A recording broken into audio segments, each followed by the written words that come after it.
नमस्ते दोस्तों, स्वागत है आपका अक्रॉस द ग्लोब इन हिंदी पर। आज हम बात करेंगे एक ऐसे हिस्टोरिकल इंसिडेंट की जो ना सिर्फ शॉकिंग था बल्कि एक पूरे एम्पायर के लिए भयंकर सबक भी था। एक रिबेलियन जिसमें एक समय का पावरफुल टैंग डायनेस्टी का एक बड़ा हिस्सा हिल गया और एक सिटी को स्टार्वेशन और डेविस्टेशन का शिकार बनना पड़ा। ये कहानी है ह्यूमन सफरिंग, पॉलिटिकल केओस और सोशल कोलैप्स की, और हम इसको डिटेल में समझेंगे जैसे कि आप खुद वहां विटनेस हो रहे हो।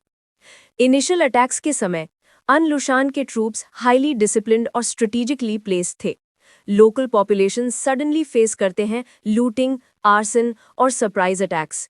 फार्मर्स के क्रॉप्स बर्न हो गए, आर्टिजन्स और क्राफ्ट्समैन की वर्कशॉप्स लूट हो गई और स्मॉल टाउन्स का इकोनॉमिक एक्टिविटी टेम्पररी हॉल्ट हो गया। आई विटनेसेस डिस्क्राइब करते हैं कि लोगों ने अपने घर छोड़ दिए और टेम्पररी शेल्टर्स में फ्ली करना शुरू किया। ये फेज सिर्फ मिलिट्री स्ट्रगल नहीं था बल्कि ह्यूमैनिटेरियन डिजास्टर का पहला इंडिकेशन था। साइकोलॉजिकल इम्पैक्ट भी सिवियर था। फियर और अनसर्टेनिटी का एनवायरनमेंट बन गया और सिविलियंस के लिए बेसिक सर्वाइवल चैलेंज बन गया। हिस्टोरिकल अकाउंट्स नोट करते हैं कि कुछ लोकल मिलिशियाज अटेम्प्ट करते हैं सेल्फ डिफेंस, लेकिन रिबेल्स के सुपीरियर मिलिट्री ऑर्गेनाइजेशन के सामने क्विकली डिफीट हो गए। अर्ली फेज में फैमिन के इनिशियल साइंस भी इमर्ज होने लगे। फूड होर्डिंग, प्राइस इन्फ्लेशन और स्कैसिटी क्रिएट होने लगी। जब मेजर सिटी को सराउंड किया गया, फूड सप्लाई कंप्लीटली ब्लॉक हो गया। सिटी के ग्रैनरीज के रिजर्व्स क्विकली डिप्लीट होने लगे और लोग राशन फूड के लिए लाइन में खड़े होने लगे। क्रॉनिक मैलन्यूट्रिशन की वजह से सिविलियंस रैपिडली वीक हो गए। डिजीज आउटब्रेक्स, पर्टिकुलरली डायसेंट्री और टाइफॉइड आउटब्रेक हो गए और हॉस्पिटल्स ओवरवेल्म हो गए। हिस्टोरिकल रिकॉर्ड्स में मेंशन्ड है कि लोकल ऑफिशियल्स डेस्परेट अटेम्प्ट्स करते हैं फूड रिलीफ के लिए, लेकिन कम्युनिकेशन और ट्रांसपोर्ट डिस्ट्रप्शन की वजह से सप्लाई चेन फेल हो गया। एल्डरली और चिल्ड्रन सबसे ज्यादा वल्नरेबल थे। आई विटनेसेस ने नोट किया कि लोग राशन राइस, वेजिटेबल्स और ओकेजनली मीट के लिए डेली स्ट्रगल कर रहे थे। एक्सट्रीम हंगर में कुछ लोग अर्बन सेंटर्स के आउटस्कर्ट्स में स्कैवेंजिंग करने लगे और लॉलेसनेस भी इंक्रीज हुई। प्रोलॉन्ग्ड स्टावेशन और फियर एनवायरनमेंट में सिविलियंस का सोशल फैब्रिक कोलैप्स होना शुरू हो गया। नेबर्स में डिस्ट्रस्ट और सस्पिशन बढ़ गया। आई विटनेस अकाउंट्स डिस्क्राइब करते हैं कि राशन फूड के लिए लोग वायलेंट आर्ग्यूमेंट्स में एंगेज होने लगे। चिल्ड्रन और एल्डरली हेल्पलेस सिचुएशन में एक्सपोज थे। स्कॉलर्स नोट करते हैं कि ये mass psychological trauma long term effect create करता है। Generations of survivors deeply scarred हो गए। फैमिन और स्टावेशन ने सिटी के पब्लिक मोराल को ड्रास्टिकली रिड्यूस कर दिया। रिलीजियस और कल्चरल इंस्टीट्यूशंस भी नॉर्मल फंक्शन करने में फेल हो गए। पब्लिक गैदरिंग्स और फेस्टिवल्स कैंसिल हो गए। साइकोलॉजिकल इम्पैक्ट और सोशल ब्रेकडाउन रिबेलियन के ह्यूमैनिटेरियन डायमेंशन को हाईलाइट करते हैं। एम्पायर ने मल्टीपल काउंटर अटैक्स लॉन्च किए, लेकिन अनलुशान के फोर्सेस हाईली मोबाइल और स्ट्रेटेजिकली पोजिशन थे।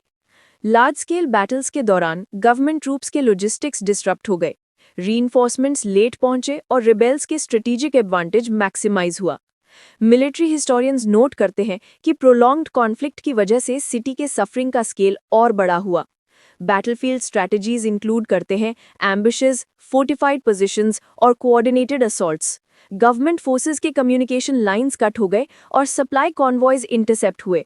रिबेल्स ने इफेक्टिवली साइकोलॉजिकल वॉरफेयर भी यूज किया, सिविलियन पैनिक और फियर एम्पलीफाई करके एम्पायर के मोराल को वीकन किया। रिबेलियन के एक्सपेंशन के साथ एम्पायर के इंटरनल पॉलिटिक्स कोलैप्स होने लगे। गवर्नर्स और कमांडर्स लॉयल्टीज शिफ्ट करने लगे। सेंट्रल अथॉरिटी वीकन हो गई। रेवेन्यू कलेक्शन और एडमिनिस्ट्रेटिव सिस्टम्स ब्रेक डाउन हुए और सिटी के सिविलियंस और रेफ्यूजीज को रिलीफ नहीं मिल पाया। ऑफिशियल्स के रिपोर्ट्स में एडमिनिस्ट्रेटिव पैरालिसिस और करप्शन के एग्जाम्पल्स डॉक्यूमेंटेड है। ब्राइब्स, मिसमैनेजमेंट और कन्फ्लिक्टिंग ऑर्डर्स, ये कंडीशंस रिबेलियन के प्रोलॉन्ग ड्यूरेशन और सिविलियन सफरिंग को एम्पलीफाई करते हैं। हिस्टोरिकल एनालिसिस के मुताबिक एम्पायर के पॉलिटिकल इनएफिशिएंसी का डायरेक्ट इम्पैक्ट फैमिन के स्केल पर पड़ा। स्टावेशन और वायलेंस की वजह से सराउंडिंग एरियाज में मास माइग्रेशन स्टार्ट हो गई। विलेजेस और सेफ जोन्स में लोगों का इन्फ्लक्स हुआ जहां बेसिक रिसोर्सेज लिमिटेड थे। रेफ्यूजी कैंप्स में ओवरक्राउडिंग और डिजीज आउटब्रेक्स कॉमन हो गए। आई विटनेसेस डिस्क्राइब करते हैं कि सिटी और कंट्री साइड के लोग डेस्परेट अटेम्प्ट्स में ट्रैवल करते और कुछ die on roads due to exhaustion and hunger. Medical reports note करते हैं कि disease outbreaks cholera, dysentery, typhoid rapidly spread हो गए। हॉस्पिटल्स और टेम्पररी रिलीफ सेंटर्स ओवरवेल्म हो गए। सोशल स्ट्रक्चर ब्रेकडाउन हुआ। कम्युनिटीज अपने सर्वाइवल के लिए आइसोलेट हो गए। एग्रीकल्चरल प्रोडक्शन ड्रास्टिकली रिड्यूस हो गया। रिबेलियन के डिसरप्शन और सीजेस की वजह से ट्रेड रूट्स ब्लॉक हो गए। करेंसी का वैल्यू अनस्टेबल हो गया और इन्फ्लेशन एक्सट्रीम लेवल पर पहुंच गया। मार्केट और मर्चेंट्स का प्रोडक्शन और सेल हॉल्ट हो गया। हिस्टोरिकल अकाउंट्स के मुताबिक ये इकोनॉमिक डैमेज डेकेड्स तक रीजन में फील किया गया। लॉन्ग टर्म रिकवरी डिले हुई। स्केर्सिटी ऑफ बेसिक गुड्स और कोलैप्स ऑफ मार्केट्स ने अर्बन सेंटर्स के पॉपुलेशन और प्रोडक्टिविटी परमानेंटली अफेक्ट किया। स्कॉलर्स आर्ग्यू करते हैं कि ये इकोनॉमिक कोलैप्स एक क्लियर एग्जाम्पल है कि कैसे मिलिट्री कॉन्फ्लिक्ट्स और मिसमैनेजमेंट अर्बन इकोनॉमीज को लॉन्ग टर्म डैमेज करते हैं। एजुकेशनल इंस्टीट्यूशंस, लाइब्रेरीज और आर्टिस्टिक सेंटर्स डिस्ट्रॉय हो गए।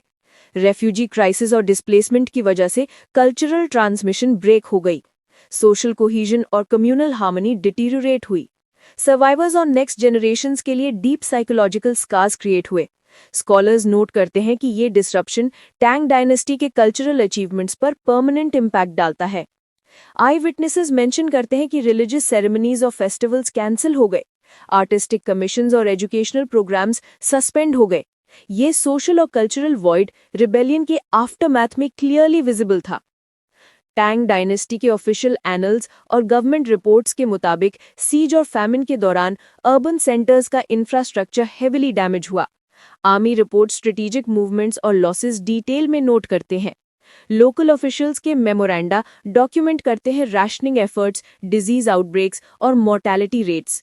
ये रिकॉर्ड्स हमें एक स्ट्रक्चर्ड अंडरस्टैंडिंग देते हैं कि कैसे रिबेलियन और फैमिन एक कॉम्प्लेक्स डिजास्टर क्रिएट करते हैं, मिलिट्री, सोशल, इकोनॉमिक और ह्यूमैनिटेरियन एस्पेक्ट्स को इंक्लूड करते हुए। आई विटनेसेस डिस्क्राइब करते हैं लोग राशन फूड के लिए लॉन्ग लाइंस में खड़े थे और डेस्परेशन की वजह से नेबरहुड कॉन्फ्लिक्ट शुरू हो गए। चिल्ड्रन और एल्डरली हेल्पलेस सिचुएशन में एक्सपोज थे। ये फर्स्ट हैंड अकाउंट्स एक इमोशनल और ह्यूमन पर्सपेक्टिव प्रोवाइड करते हैं जो सिर्फ स्टेटिस्टिक्स और रिपोर्ट से नहीं समझा जा सकता। लोग के पर्सनल डायरीज और लेटर्स रिवील करते हैं कि फैमिन का डेली स्ट्रगल एक कॉन्स्टेंट नाइटमेयर था। अब तक हमने देखा कि कैसे एक महान साम्राज्य धीरे धीरे ढह गया, लेकिन असली सवाल ये है, क्यों? इतिहासकार मानते हैं कि टैंग वंश का पतन किसी एक वजह से नहीं, बल्कि कई घटक गलतियों का परिणाम था। पहला सिद्धांत कहता है, बहुत ज्यादा ताकत दी गई थी सीमांत के सेनापतियों को। सम्राटों ने अपनी सरहद की सुरक्षा के लिए उन्हें जीदेशु यानी सैन्य गवर्नर बना दिया। लेकिन सोचिए, जब किसी सेनापति के पास अपनी सेना हो, अपने कर हों और अपनी सत्ता हो, तो क्या वो सिर्फ सम्राट का सेवक रहेगा? नहीं, वही हुआ। अनलुशान जैसे सेनापति खुद को राजा समझने लगे और फिर उन्होंने पूरे साम्राज्य को चुनौती दी। दूसरा सिद्धांत बताता है दरबार की सड़ांध और भ्रष्टाचार। सम्राट ह्यूज्वांग के शासन काल में असली शक्ति पहुंच गई थी हीजकों और भ्रष्ट मंत्रियों के हाथों में। काबिल सैनिक और ईमानदार प्रशासक को हटा दिया गया और जो बचा वो था षड्यंत्र, राजनीति और लालच। क्या ऐसा दरबार कभी संकट में देश बचा सकता था? बिल्कुल नहीं। तीसरा सिद्धांत कहता है आर्थिक बोझ और किसानों की चीख। लगातार युद्ध, भारी कर और फसल की तबाही। किसान जब 2 वक्त की रोटी तक नहीं जुट पा रहे थे, तब भी उनसे कर वसूला जा रहा था। भूखे पेट जब तलवार उठती है तो विद्रोह की आग और तेज जलती है। चौथा सिद्धांत कहता है संस्कृति और समाज का पतन। टैंग वंश की शुरुआत में कन्फ्यूशियस विचार, बौद्ध ध्यान और ताओ धर्म सब मिलकर संतुलन बनाते थे, लेकिन धीरे धीरे दरबार डूब गया नाच, गाने और विदेशी विलासिता में। कई चीनी बुद्धिजीवियों ने कहा कि हम अपनी जड़ें खो रहे हैं, और जब कोई सभ्यता अपनी पहचान भूल जाती है तब उसका पतन निश्चित है। और आखिरी और सबसे कड़वा सिद्धांत है नेतृत्व की असफलता। हाँ, अनलुशान महत्वाकांक्षी था, लेकिन अगर सम्राट ह्यूज्वांग दृढ़ निश्चयी होता, अगर समय पर कदम उठाता, तो शायद लाखों जानें बच जाती। तो क्या ये विद्रोह सिर्फ एक आदमी के महत्वाकांक्षा थी, या फिर पूरी व्यवस्था की गहरी बीमारी? यही वो सवाल है जिसका जवाब आज तक इतिहासकार ढूंढ रहे हैं। अब आते हैं आखिरी हिस्से पर। टैंग वंश, जिसे कभी दुनिया का सबसे समृद्ध, सबसे शक्तिशाली साम्राज्य माना जाता था, अनलुशान विद्रोह ने उसी साम्राज्य को घुटनों पर ला दिया।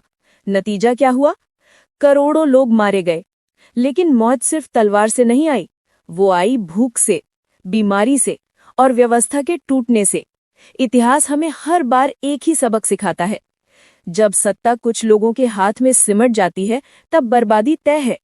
जब शासक अपने महलों की चमक में अंधे हो जाते हैं और जनता की कराहनत नहीं सुनते, तब साम्राज्य भीतर से खोखला हो जाता है। और याद रखिए, किसी भी सभ्यता का असली दुश्मन बाहर से नहीं बल्कि भीतर से पैदा होता है। दोस्तों, ये कहानी सिर्फ चीन की नहीं है, ये हर उस सभ्यता की कहानी है जिसने जनता की तकलीफों को नजरअंदाज किया। तो अब सवाल ये है, आज 21वीं सदी में क्या हम वही गलतियां दोहरा रहे हैं? क्या हमारी सरकारें, हमारे नेता और शायद हम खुद इतिहास की उसी अंधेरी राह पर चल रहे हैं? क्योंकि अगर सबक नहीं सीखा गया